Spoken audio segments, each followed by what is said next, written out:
This is the Demystifying Mental Toughness podcast, hosted by David Charlton, and you're listening to this podcast to help you build your own mental toughness, or so that you can support other people or your clients better. Either way, you will learn more about developing this plastic personality trait that all but guarantees that you will perform better and lead a more prosperous life. And an aspect of performance which fascinates athletes, coaches, and senior business executives. In sport, in football, it seems to be mentioned almost every day by pundits in the media and fans who seem to question footballers' desire and levels of motivation, especially younger players who earn lots of money. And some managers have also referred to this on a regular basis. Jose Mourinho, in his final months at Manchester United and Tottenham, certainly did on numerous occasions. So what is motivation? It's defined as a reason or reasons for acting or behaving in a particular way. Motivation is simply a desire for something. Many athletes are motivated to perform better. However, what separates people is that only a small percentage are actually committed to doing the things that are necessary to perform at their best consistently, which takes us on nicely to commitment, an important element of mental toughness. So what is commitment? According to Professor Peter Clough, commitment is defined as to what extent you make promises and the extent to which you keep those promises. Commitment is when a person consistently demonstrates specific behaviours and activities that are likely to directly result in optimal performance. This is clearly about taking action, massive action, and not just simply thinking about it as many people do. And this episode is all about commitment. Firstly, we've got the inspirational Steve Judge sharing some of his powerful journey where he discusses the recovery after a serious car accident.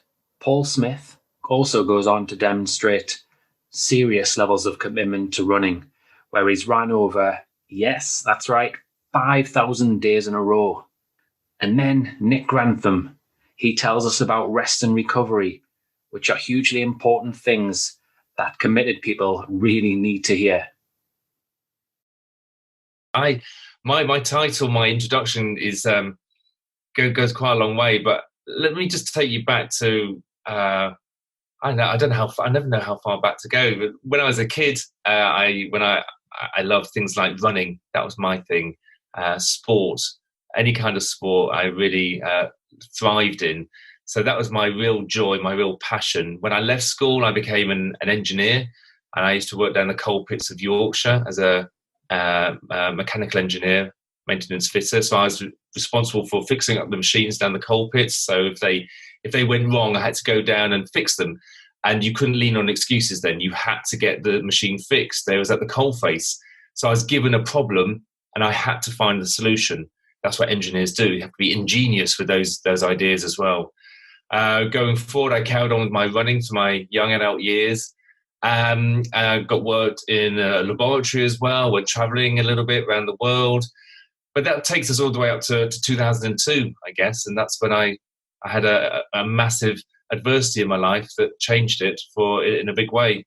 I was driving down the outskirts of Sheffield, and there's a lot of rain on the road, so the roads were a little bit skiddy, and my car skidded, and it spun, and it crashed into a pole, and that crash bent the car in half, and within that crash, both my legs got crushed. So stuck in that mangle of metal, I couldn't get out, and it was a horrible feeling for me. Everybody coming to save me, the paramedics, the ambulance, the police, the fire brigade. It took them about over an hour to cut the car apart piece by piece and eventually drag me and my legs out of the car into a nearby waiting ambulance. That mercy dashed me to the nearest hospital, the Northern General Hospital in Sheffield, where they pretty much, they saved my legs, but more than that, they saved my life.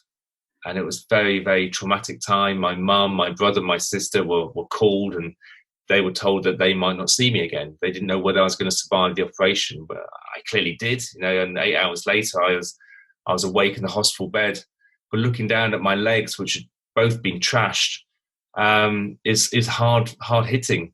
And it's around that time when my surgeon came round and he told me that the operation had been successful, but because of the severity of my injuries on both my legs, there's a high possibility that I may never walk again. And I think when somebody gives you information like that, it's very much a fight or flight. And the flight being I could just roll over in bed and just give in.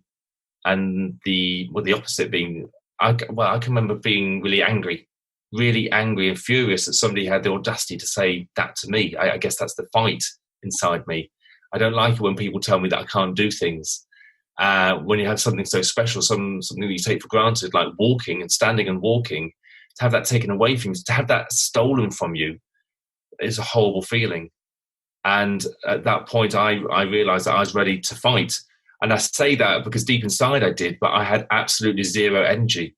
And my legs were trash. I'll try and explain, but my left leg had been ripped apart at the knee. So the 4 ligaments that hold your knee together, like the big rubber bands, they'd been ripped out. My right leg had been partially amputated.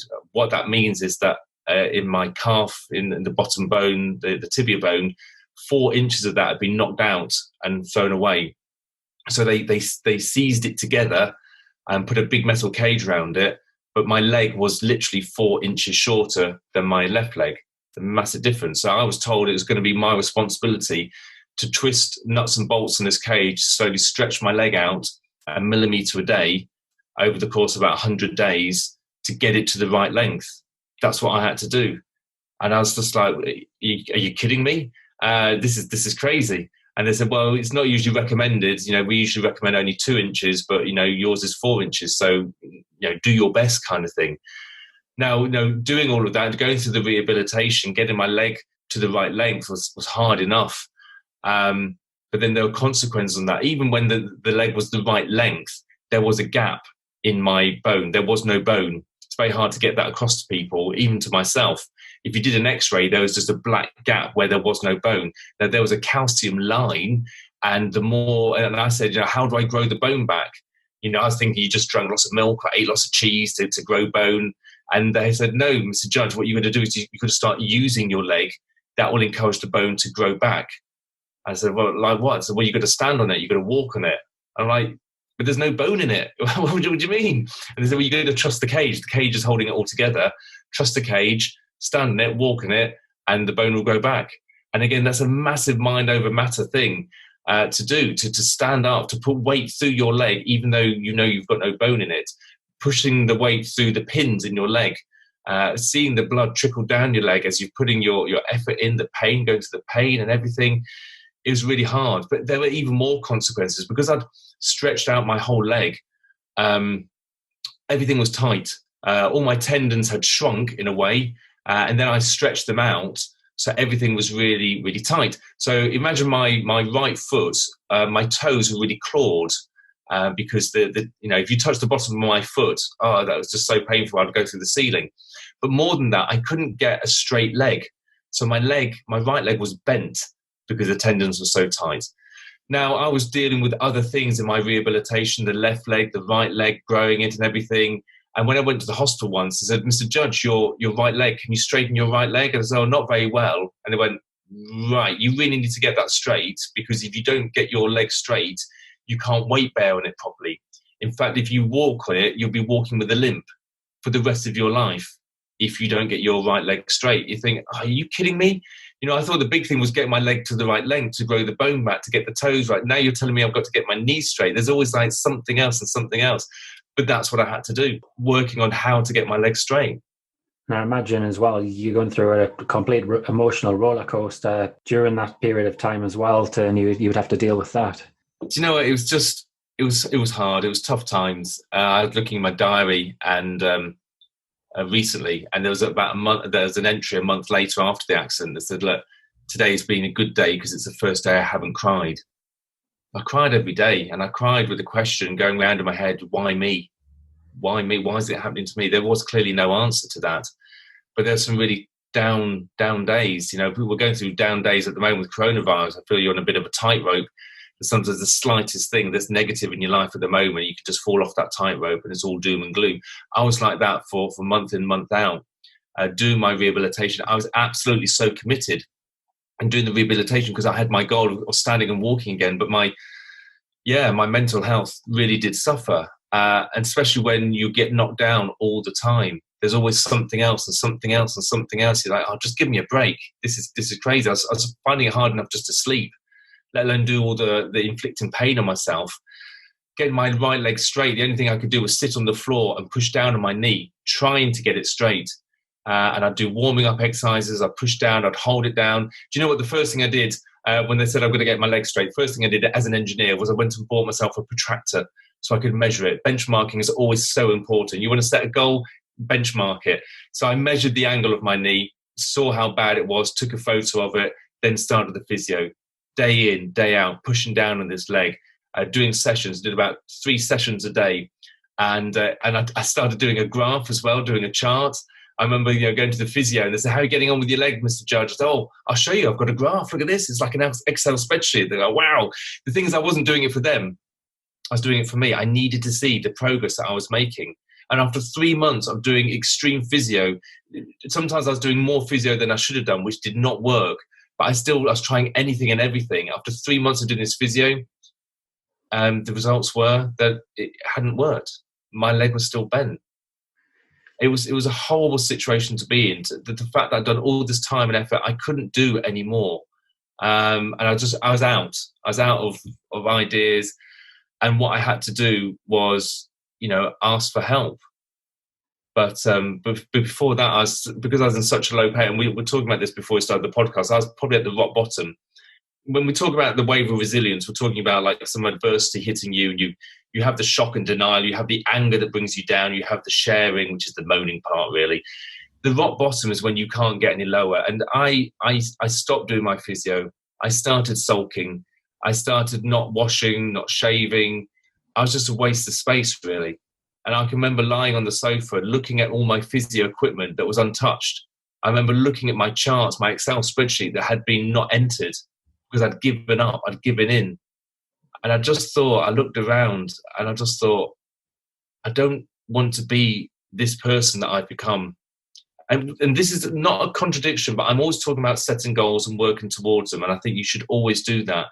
But there's going to be tough times in your life when you just need to realize that you don't want to be where you are now. Just forget about the goals in the future or anything. Just move away. Just do something that is not what you're doing now. And that's where I was. I just knew that I needed to move from where I was. And so what I needed to do was to ask for help. And this is what a lot of people, we all say it. And I think us men are probably the worst at it, that we don't ask for help enough. But that's what you need to do. And there's a lot of people out there that want to help you. My help was from the hospital. I asked them for help. I said, I can't get my knee straight. They said, we can help you. I said, good. They said, you might not like it though. I said, go on then. What are you going to do? And their answer was to fix another cage to my leg, on the top part of my leg as well as the bottom part of my leg. They then put nuts and bolts between the two and straightened it a little bit.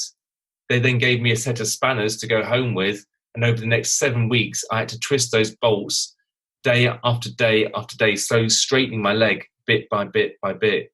It was absolutely hell on earth. It was the worst time ever. I couldn't sleep properly. I couldn't do any physio. I was crying with tears. I could see the blood coming out of the pins. It was just so, so hard. But I must admit, after 7 weeks, my leg was getting straighter and straighter. And that's what I needed to do to get to my goal. One, needed to ask for the help, but also go for that extra mile, go for that extra pain to get me to what I needed to do. Now, once after 7 weeks, the top cage was taken off and I could go back to my physio and continue with that. But I just needed to get over that hump of the hill.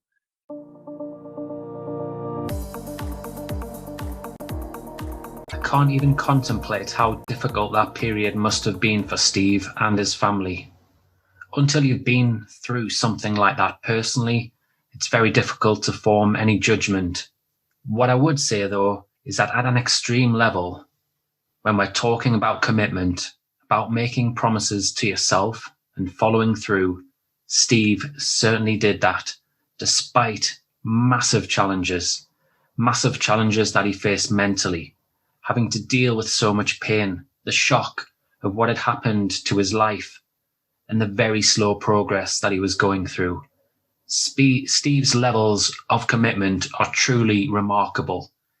And if you'd like to hear his full story, where he talks about then learning to walk and progressing to competing in triathlon, and also winning the World Championships not once but twice, check out episode 2 of the Demystifying Mental Toughness podcast.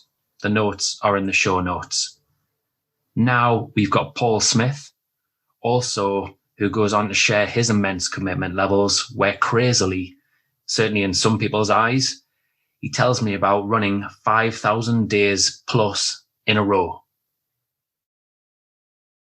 I'm going to, not blame, but I'm drinking out of his cup here. Ron Hill. There he is there in the cup. I don't know if you can see it. And there I am running next to him. The great Ron Hill, 3 times Olympian. He is the king of run streak. He ran for 52 years. Can you believe that? 52 years without missing a day. Some days he was training twice a day at his peak when he was going to the Olympics.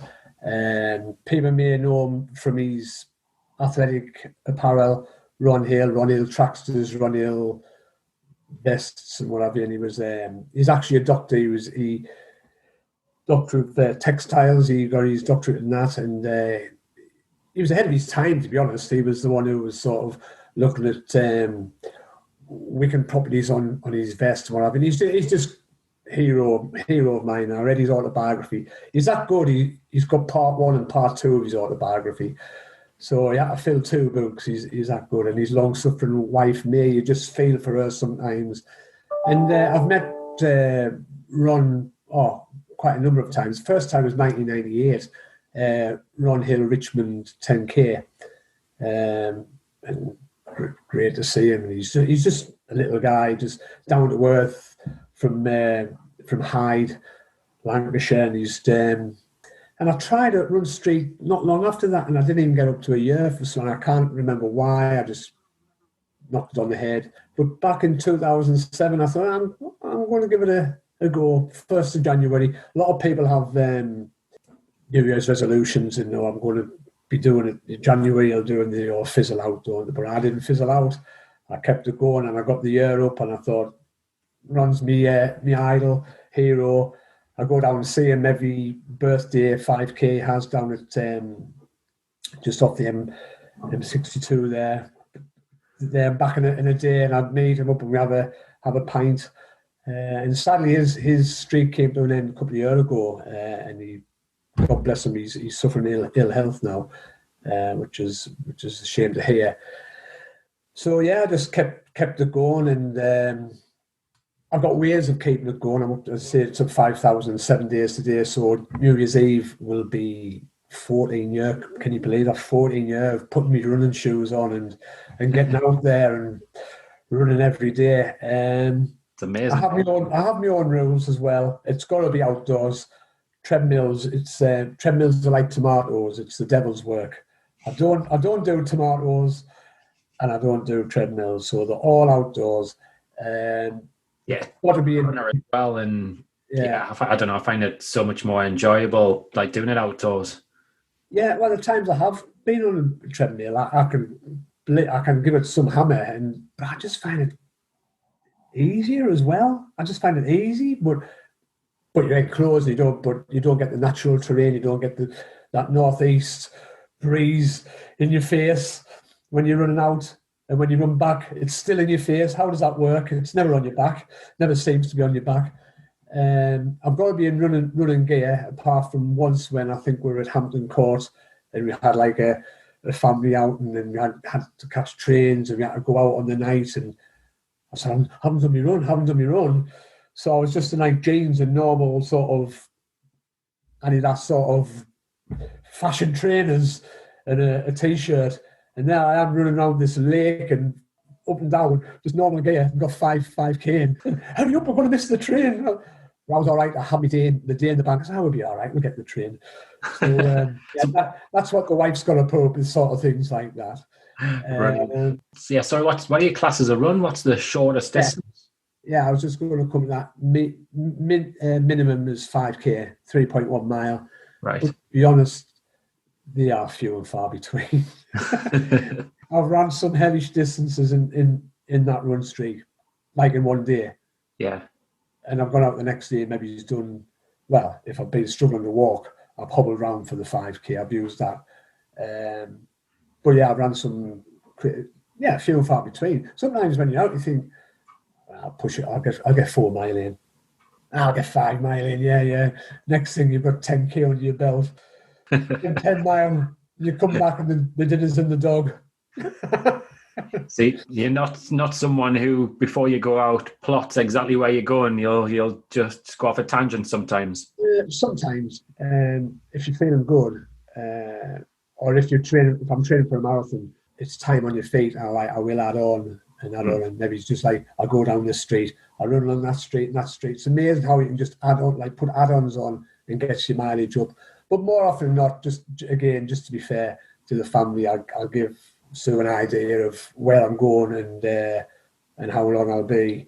Yeah. Just in case something crazy happened, just in case I fell down and was lying in a ditch or something like that. But I would still make sure I finished me run. I would stop my Garmin, of course, if that did happen. Have you had any injuries along the way then? Have you been injury-free for 14 years? But touch wood, nothing major. I've had, went over my ankle and it's cold like a pudding and it's been black and blue and all colours. So hopping along. So I got to give you 2 legs, you see. You can put your weight on that one and keep your weight off that one. And I've taken it easy when I've had something like that. I've maybe stayed on the flat, maybe it's on the grass or beach on the sun, sort of damp sand or something, and got me 5K in, and then ice it, painkillers, biofreeze. I'm a big believer in biofreeze. So yeah, the nearest I've probably come to, where it was maybe in doubt and jeopardy was, it doesn't sound nice, it was a colonoscopy. Right, okay. Yeah, they're not pleasant. And luckily there was nothing untoward that was found really. Well, I say that I was diagnosed with diverticulitis, which is sort of like a lower bowel problem, which it can be helped by diet and what have you. And when I do get attacks of that, that's hard because every step you just feel it on your lower stomach, on your intestine. Mm-hmm. And they can be painful. But either side of the exploratory test, of course, you have to take this movie prep, which sort of cleans the system. So I didn't, on that day, I sort of kept it near home. I was just doing 1 mile laps and I had like bits of toilet paper sort of plotted around them, just in case. And I was passing the house every time, but luckily I was all right. And then, of course, after the procedure, you can imagine, I was a bit delicate the next day, but I still got out. And teeth extractions as well. I haven't been blessed with the best set of gnashers in the world, and I'm prone to having like an extraction now and then, and I just hate the dentist so much, so I've got to be sedated as well. Right, So okay. The treat is like a 5-year-old, but some people don't like heights, some people don't like the dentist, and I'm one of them. So and that sedation's still in your system, and you're still a bit like groggy the next day. And I've gone out, and especially if it's in the cold, if it's like during the winter, and it's I'm not too bad. It stop bleeding, and when your heart starts pumping, of course, so does the wound. But these are just nothing major, but just things that do test us a little bit when I'm trying to keep the run streak going. And then when you do it, you think, get in, done it. It's still there's another day ticked off. Yeah, because I was going to say, if you look at lots of people, the weather, that'll stop them from going out. You've talked about injuries and obviously the colonoscopy there, a little bit of pain, they'll shy away from it. So, pat on the back to you there for keeping that going. Again, with sort of I'm not keen to go to doctors anyway. I don't think males in particular are like that as well. They're sort of like in denial if anything happens. But there was one Friday evening, I was out for a run just after work, and I'd been to the loo, went out, and I just had again, I'll try and be delicate about this. It was just a bit of a feeling like down below. And I thought, I want the loo again. I'm thinking, but I've just been. So I still got me minimum in, and I just got back to, it was when the Head Sports Centre was still open up at police headquarters. And I got back and I went, rushed to the loo. And it was just pure red blood. It was just, I was just peeing blood. And that gives a fright, that gives a shock. And immediately I was straight on to the doctor, and I got an appointment there. And a lovely, charming female doctor, all right. And she mentioned the C word, of course. That makes the hairs stand up on the back of your neck. And oh Christ, we'll get you booked in straight in for an exploratory. So that's even worse than a colonoscopy, as you can expect. Yikes, horrible. So the consultant, the consultant beforehand, how I answered, I'm not too bad. It just happened that once, and he says, it happens a lot with runners. This, he says, I think maybe you've just like nipped the bladder or something like that. Has been he said, and that's probably happened. And I thought, I'm getting off for the day. I'm not going to have the procedure. And then he proceeded to put his gloves and says, but we best still have a look. Oh, God. So people saying, it'd be microscopic camera. There's nothing to worry about when you go in. And the nurse is sitting, it's like a bloody fishing rod. Christ, that's not going up. Anyway, again, nothing untoward.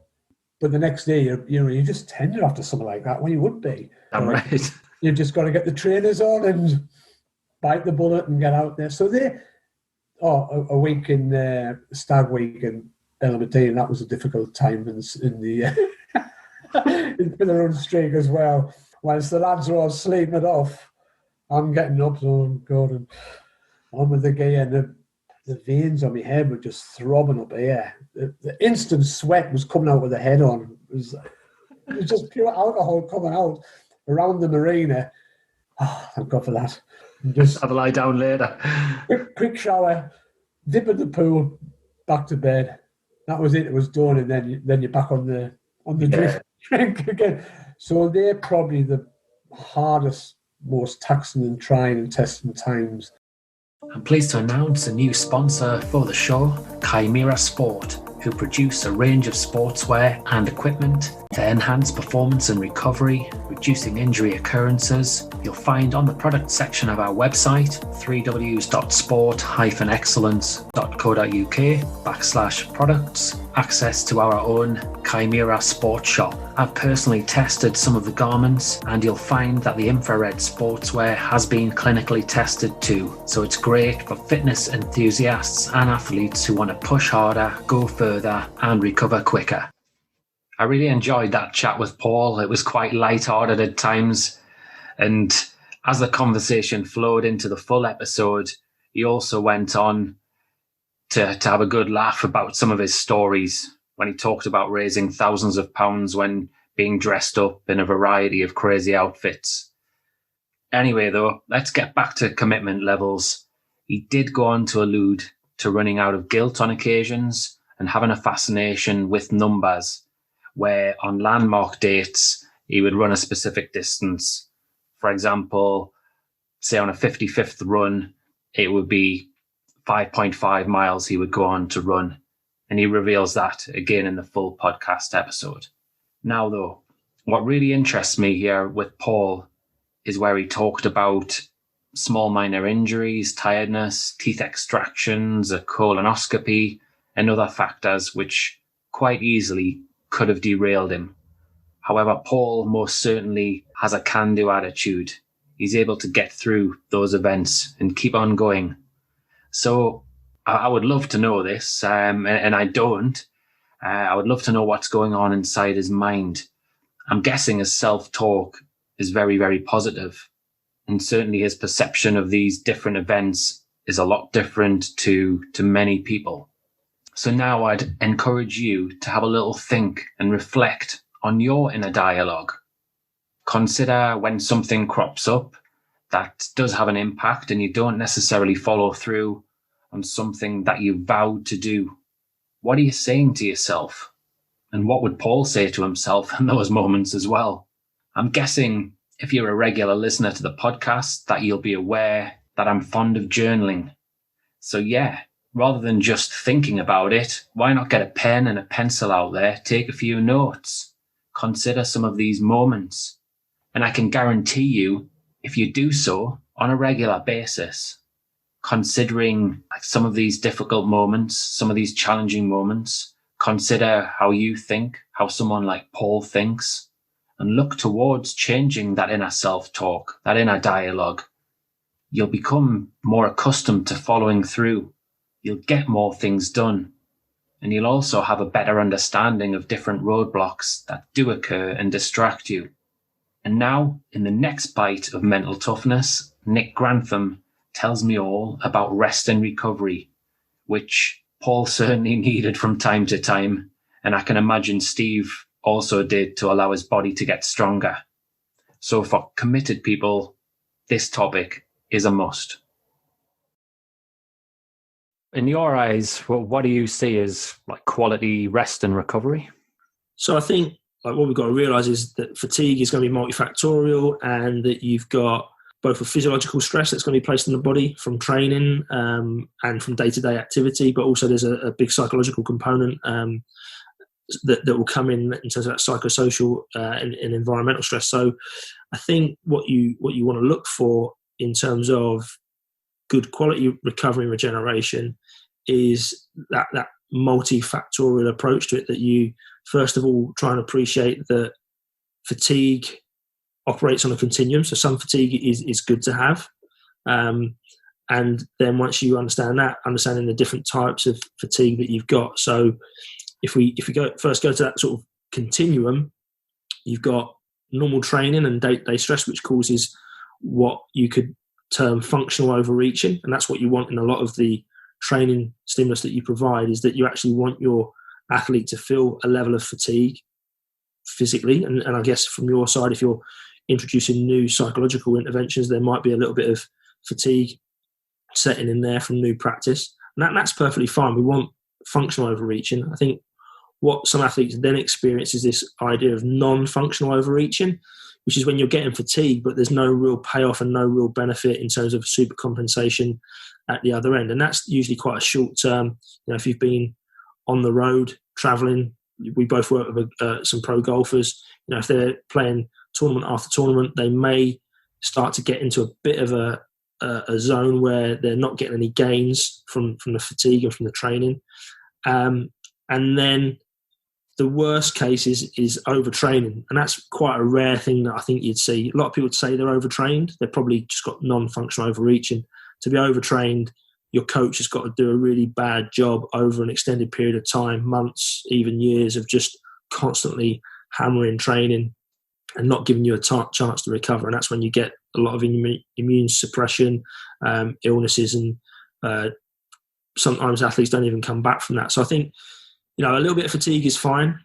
And then it's understanding, as I said, as I've outlined in my book, the different types of fatigue. So you've got metabolic fatigue, you've got tissue damage, more neural fatigue, psychological fatigue, and environmental fatigue.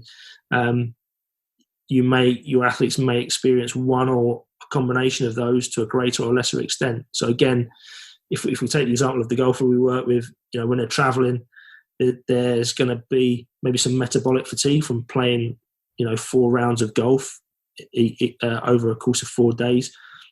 Probably not a huge amount of tissue damage. There's not a lot of significant loading taking place during that, but there would then probably be some psychological fatigue depending on how their round had gone. It can be positive and negative. You could be winning, and that could apply some pressure. And then finally, the environmental fatigue, which is something that I think people often forget. The travel stresses, changing time zones, playing in conditions, hot or cold, that can be very fatiguing as well. So, when we talk about recovery and regeneration, we need to think about fatigue first and foremost and what we're trying to recover from. I suppose one thing you haven't necessarily mentioned there would be the differences that a person in an individual sport compared to a team sport might find. Obviously, in a team sport, in lots of cases, the coaches will set the plans around training, and and what have you. Whereas an individual sport, often the players left alone to their own devices. Do you notice like a lot of differences in that respect?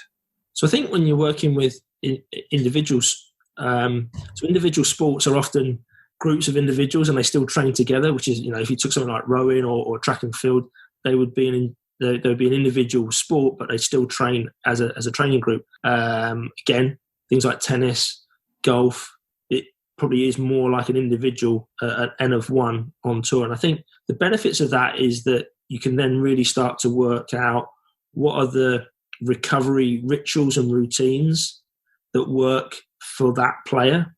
So there are certainly routines that you want to establish that are backed by science and evidence-based that work, but we shouldn't neglect the rituals that a player may have that may on first inspection not seem scientifically validated, but they put that player in a good place from a wellness and a recovery perspective. So I think when you're working with real individuals, it helps you tailor specifically for their needs. The challenge you have with team sports or individuals that train as a team is then almost a kind of a one-size-fits-all. So match day +1, we're now going to go into recovery, and it's going to be some low-level aerobic work. It's going to be hydrotherapy, flexibility, mobility. And whilst all of those may be validated in the science, if you've got a squad of 25, it's inevitable that there's going to be people in there that some of that works for them and for others it doesn't. So I think there is potential for the individual to get lost within the group environment. In that respect, for the team sport player, then is it then up to them to invest on a individual basis in order to improve the rest and recovery? I can't remember which basketball player it is, but I'm sure in the States is like one of the famous guys. He's investing something like $1 million a year in this. I'm being on his support team. I think what you find is that the athletes do start to understand what allows them to be in a good place post-match, post-tournament, post-competition. And if as an organisation you provide a fairly generic or what I talk about in terms of training and recovery is collective individualisation, you provide strategies that you know are going to work for the group on the whole, and then allowing opportunities to individualise those strategies. So, there may be an athlete that feels, look, cold immersion is just not for me. And if anything, it increases my stress response. So are we going to force them to do an ice bath? Or do we say, okay, well, here's a menu of options, and we could even give them a points system, which is something I've done in the book, and say, look, you need to get 20 points out of today. You choose the selection of activities that give you the 20 points. So that then creates some autonomy with the athlete. And again, if an athlete's got autonomy, they're probably going to buy into the session and the recovery that you're putting in place much more than if we just said, you've got to do this, this and this. So I know the teams that I work with, we try and provide a menu. Here are the non-negotiables. These are the 3 things that we want you to complete. And then if you would rather go and do a recovery jog instead of a recovery bike, that's fine. Let's make that on an individual basis and make a decision on that day. Yeah, that makes a lot of sense. That does. When an athlete takes to the field in that chosen sport, naturally you want them to be in a highly motivated place, as relaxed as they're likely to be, and with that sense of self-belief, confidence in their ability. So I can certainly see how that fits by having the individual approach.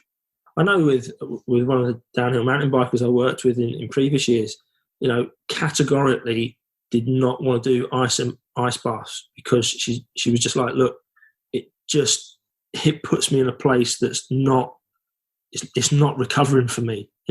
Let's look at some alternatives. So, we did look at strategies, and whilst we may feel that was the optimal intervention for her, it was 100% not the thing to do. So let's not get you doing that, because we're saying counteracting the very things we're striving for. So you'll have to often ask yourself the question, is this helping the athlete ultimately, and is this going to impact positively on their performance?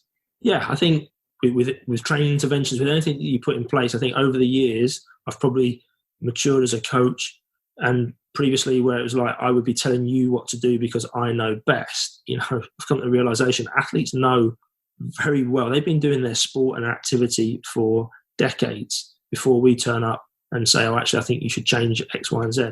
So I think listening to the athlete about what works and developing a strategy together that allows them to be in a good place is a great starting point. And then the recovery pyramid that I developed with Mark Jarvis, one of my colleagues, gives us that foundation. There's 4 levels to it, and at each level there's a variety of strategies, and that gives you almost like a hierarchical structure of interventions. But then running through the pyramid is this mortar that holds it all together, which is that individual focus and personal take on it. So, at all times, these are our strategies, but recognizing for this individual, actually, maybe we're going to bypass level 1 and go straight to a level 4 intervention.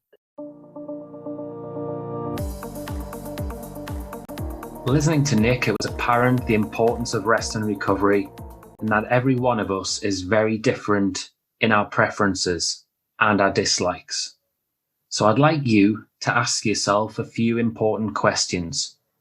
Firstly, I'm guessing that maybe you're a motivated, a committed person. So are you actually being fully efficient when you train, when you practice, or if you're a business professional, when you're working? Do you find that your level of focus is top notch, that you rarely get distracted or fatigued? And then I'd like you to go a little bit deeper. Consider on a scale of 1 to 10, if 1 is not efficient at all and 10 is very efficient, where you fall on this scale. And certainly what I've noticed with highly motivated or committed athletes or business professionals, that they sometimes have crashes, periods, and it might just be for a few hours, or it could be a few days, a week sometimes for some, where they very much feel out of kilt. They get grumpy, they're not productive, and they just want to bury their head under the covers. But these people often just have that tendency to simply work harder, to get their head down, to grind it out, which some people think is what mental toughness is all about. But actually, it's not. It's about being more smarter. And often they do get their head down and do work harder simply because of messages that they're told from coaches, from staff higher up in the organization and online. The result is often that these people, certainly in sport, athletes end up losing form. The performances simply plateau. The extreme end is where these people burn themselves out if this extends over a long period, and they can suffer with their mental health.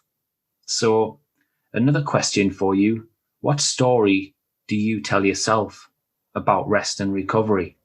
Is it negative? Are you telling yourself that you shouldn't be stopping or slowing down? If so, I'd recommend that you look into this area more. Nick's book is fantastic. After all, if you could get another 5 or 10% from your training or your day-to-day at work, how much more could you achieve? What difference would that make to your life, to your business, to your sport?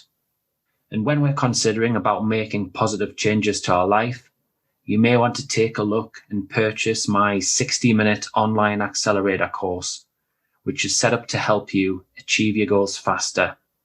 And it has a range of ideas and tools in there that can assist you in your chosen sport. It's also going to help you consider if you are resting and recovering well enough, or if chatting to a specialist like Nick would be helpful. So go on, check out my website, sport-excellence.co.uk, under products and online course. If you enjoyed this episode of the Demystifying Mental Toughness podcast with David Charlton, do check out my website, sport-excellence.co.uk, and my online sports psychology resources. The Sport-Excellence website has essential resources for anyone looking to build their own mental toughness or the mental toughness of their athletes or teams, or if you want to achieve peak performance more often or optimal functioning. The Sport Excellence website has everything you need to keep moving forward and thrive. So go on, head over to sport-excellence.co.uk to find out more.